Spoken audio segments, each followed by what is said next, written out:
گھر کے کسی فرد نے کہا کہ امیر المومنین اس وقت بات کرنے کے قابل نہیں۔ امیر المومنین رضی اللہ عنہ نے قدر درشت لہجے میں کہا، اسے آنے دو، وہ بہت دور سے آیا ہے، جب تک میرا سانس چل رہا ہے میں اپنے فرائض سے کوتاہی نہیں کر سکتا۔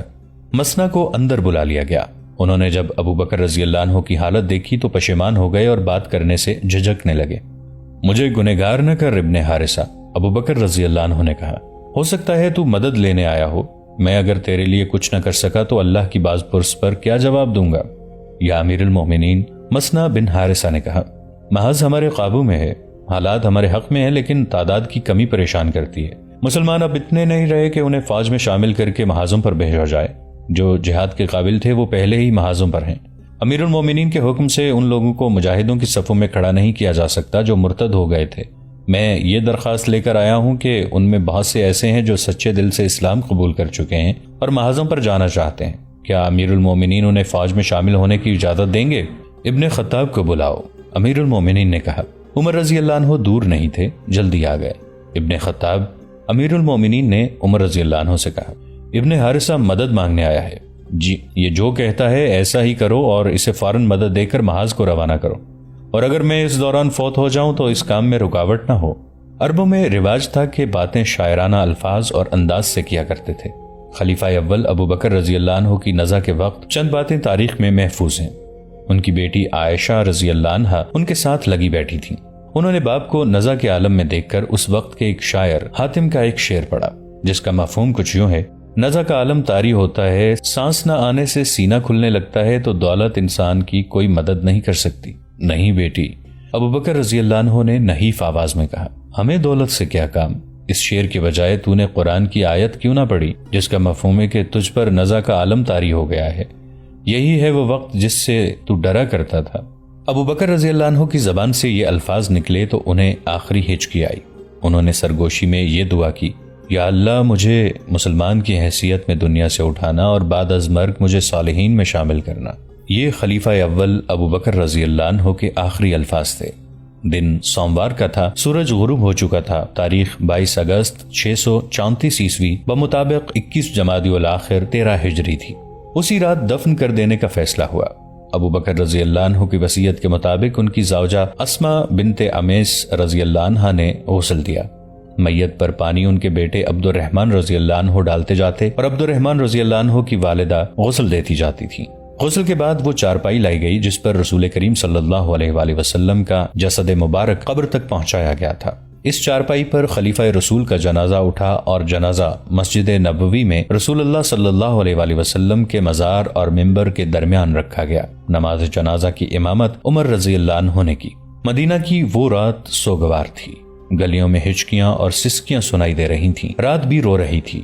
وہ عظیم ہستی دنیا سے اٹھ گئی تھی جس نے اسلامی سلطنت کی نہ صرف بنیادیں مضبوط بنائی تھیں بلکہ ان پر مضبوط عمارت کھڑی کر دی تھی۔ ابو بکر رضی اللہ عنہ کو رسول کریم صلی اللہ علیہ وآلہ وسلم کے پہنو میں دفن کیا گیا۔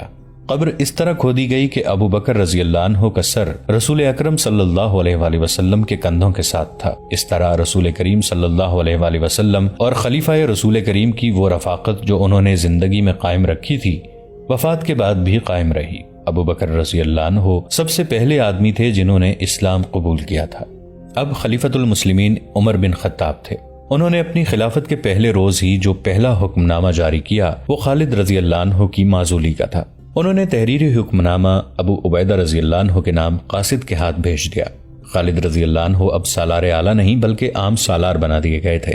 اس کا مطلب یہ تھا کہ وہ اب کسی مفتوحہ علاقے کے امیر نہیں بن سکتے تھے۔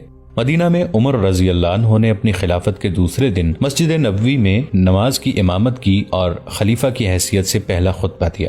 انہوں نے سب سے پہلے یہ بات کی، قوم اس اونٹ کی مانند ہے جو اپنے مالک کے پیچھے پیچھے چلتا ہے۔ اسے جہاں بٹھا دیا جاتا ہے وہ اسی جگہ بیٹھا اپنے مالک کا انتظار کرتا رہتا ہے۔ رب کعبہ کی قسم، میں تمہیں صراط مستقیم پر چلاؤں گا۔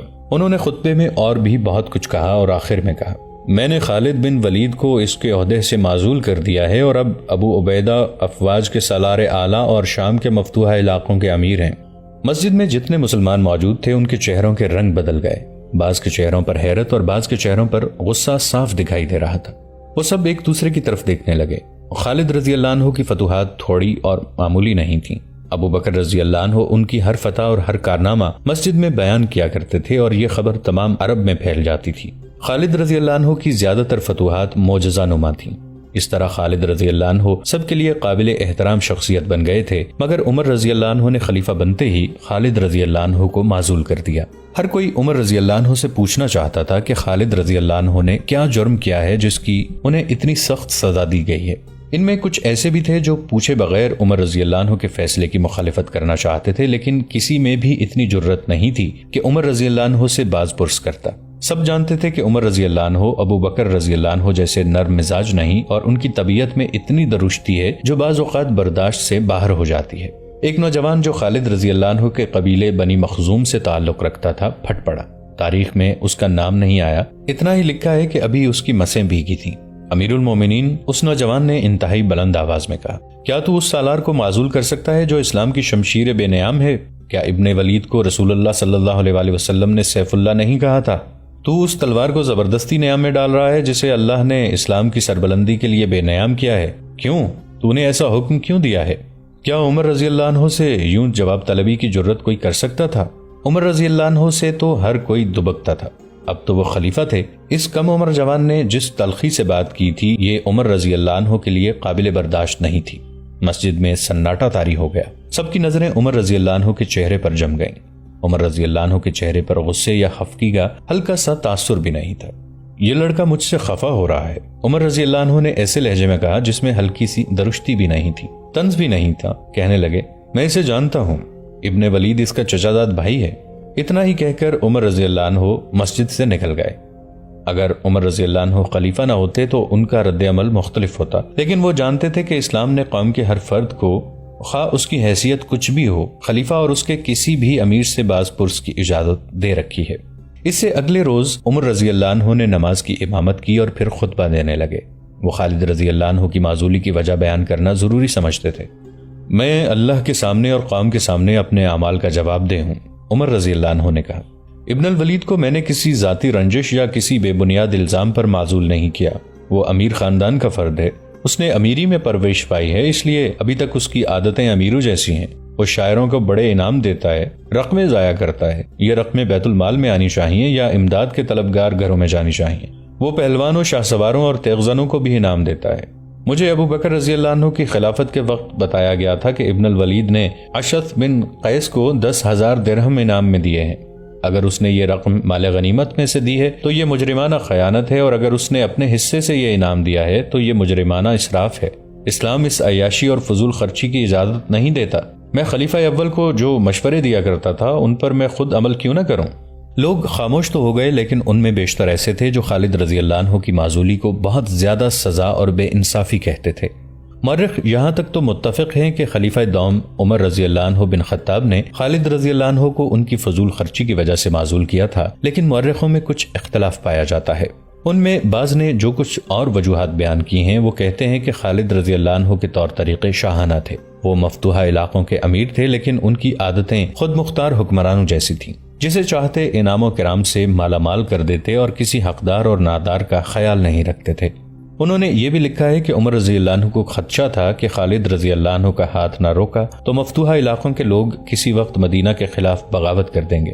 اس صورت میں رومی ان کی مدد کو آ جائیں گے۔ صحیح الزام وہی معلوم ہوتا ہے جو عمر رضی اللہ عنہ نے خطبے میں بتا دیا تھا، یعنی خالد رضی اللہ عنہ نے اشعث بن قیس کو 10,000 درہم انعام دیا تھا، اور یہ بھی صحیح تھا کہ خالد رضی اللہ عنہ اخراجات کے معاملے میں محتاط نہیں تھے، لیکن ان کے خلاف بددیانتی اور خیانت کا الزام صحیح نہیں تھا۔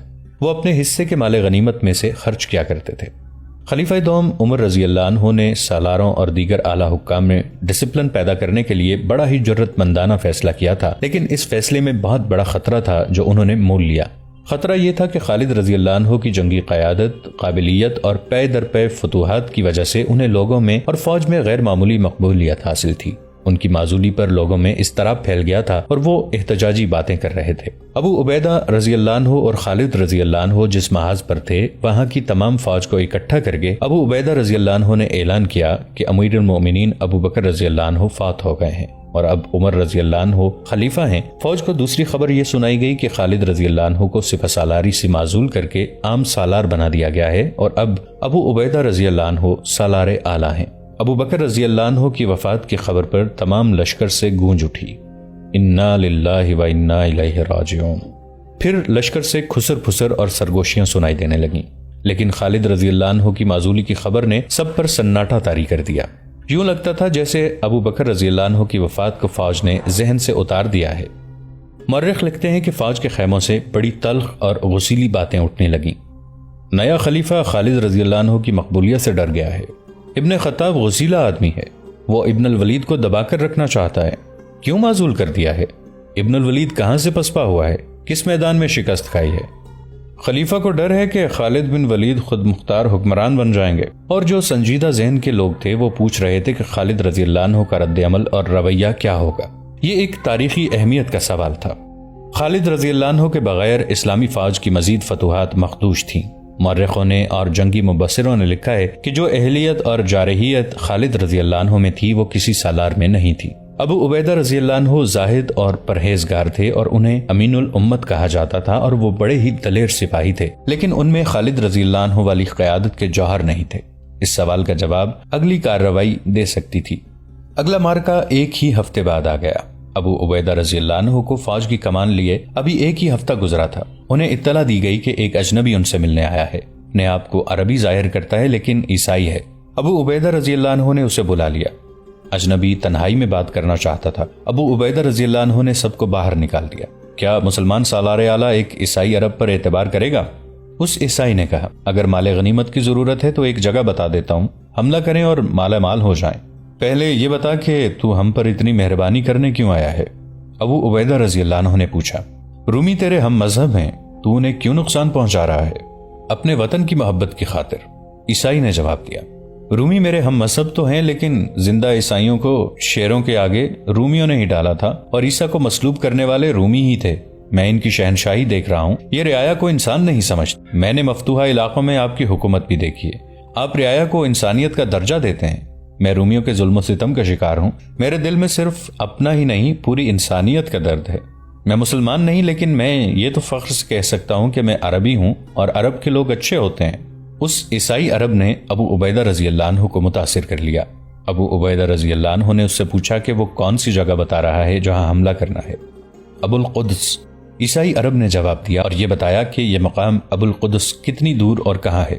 ابو عبیدہ رضی اللہ عنہ کو بتایا 2-3 دن بعد وہاں ایک میلہ شروع ہونے والا ہے، اس میں دور دور کے تاجر بیچنے کے لیے مال لائیں گے، بڑے قیمتی اشیاء کی دکانیں لگیں گی، بڑے دولت مند خریدار آئیں گے۔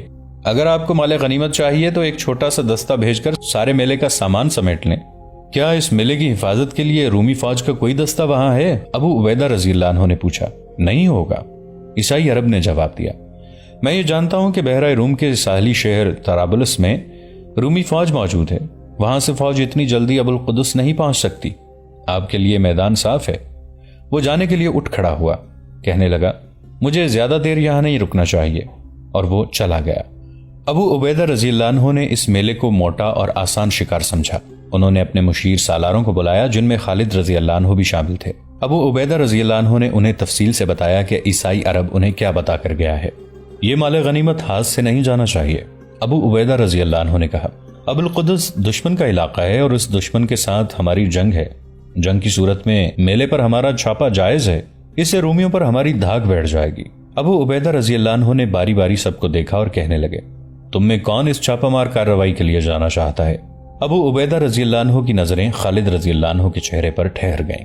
نظریں خالد رضی اللہ عنہ پر جما لینے کا مطلب یہی تھا کہ خالد رضی اللہ عنہ اپنے آپ کو اس چھاپے کے لیے پیش کریں گے، لیکن خالد رضی اللہ عنہ اس طرح خاموش بیٹھے رہے جیسے اس کام کے ساتھ ان کا کوئی تعلق ہی نہ ہو۔ ظاہر ہے ابو عبیدہ رضی اللہ عنہ کو خالد رضی اللہ عنہ کی خاموشی اور بے رخی سے بہت مایوسی ہوئی ہوگی۔ انہیں یہ خیال بھی آیا ہوگا کہ خالد رضی اللہ عنہ کا یہ رویہ ان کی معزولی کا رد عمل ہے۔ وہاں ایک نوجوان بھی موجود تھا، اس کے چہرے پر داڑھی ابھی ابھی آئی تھی۔ میں جاؤں گا، یہ نوجوان بول اٹھا۔ یہ فیصلہ سالار اعلیٰ کریں گے کہ میرے ساتھ کتنی نفری ہوگی۔ کیا تو ابھی کم سن نہیں ابن جعفر؟ ابو عبیدہ رضی اللہ عنہ نے کہا اور ایک بار پھر خالد رضی اللہ عنہ کی طرف دیکھا، مگر خالد لا تعلق بیٹھے تھے۔ امین الامت، نوجوان نے جواب دیا، میں مدینہ سے آیا ہی کیوں ہوں؟ میں کچھ کر کے دکھانا چاہتا ہوں۔ کیا میرے بزرگ بھول گئے ہیں کہ میرے سر پر اپنے شہید باپ کا قرض ہے؟ امین الامت، میں کم سن ضرور ہوں لیکن اناڑی نہیں ہوں، بزدل نہیں ہوں، کچھ سیکھ کر آیا ہوں۔ کیا میرے بزرگ میری حوصلہ شکنی کریں گے؟ خدا کی قسم ابن جعفر، ابو عبیدہ رضی اللہ عنہ نے کہا، تیری حوصلہ شکنی نہیں ہوگی، 500 سواروں کا دستہ لے لے، تو اس دستے کا سالار ہوگا۔ ابو عبیدہ رضی اللہ عنہ نے ایک کمسن لڑکے کو 500 سواروں کا سالار غالباً یہ سوچ کر بنا دیا تھا کہ یہ چھاپا نہایت آسان تھا۔ وہاں کوئی فوج نہیں تھی جو ان سواروں کے مقابلے میں آتی۔ یہ نوجوان کوئی عام سا لڑکا نہیں تھا، اس کا نام عبداللہ تھا، اور وہ رسول کریم صلی اللہ علیہ وآلہ وسلم کے چچازاد بھائی جعفر رضی اللہ عنہ کا بیٹا تھا۔ جعفر رضی اللہ عنہ موتا کی لڑائی میں شہید ہو گئے تھے۔ اس رات چاند پورا تھا، شعبان کی 15 تاریخ تھی۔ عیسوی سن کے مطابق یہ 14 اکتوبر 634 عیسوی کی رات تھی۔ نوجوان عبداللہ 500 سواروں کو لے کر رات کو روانہ ہوئے۔ ان کے ساتھ عاشق رسول اور نامور مجاہد ابو ذر غفاری رضی اللہ عنہ بھی تھے۔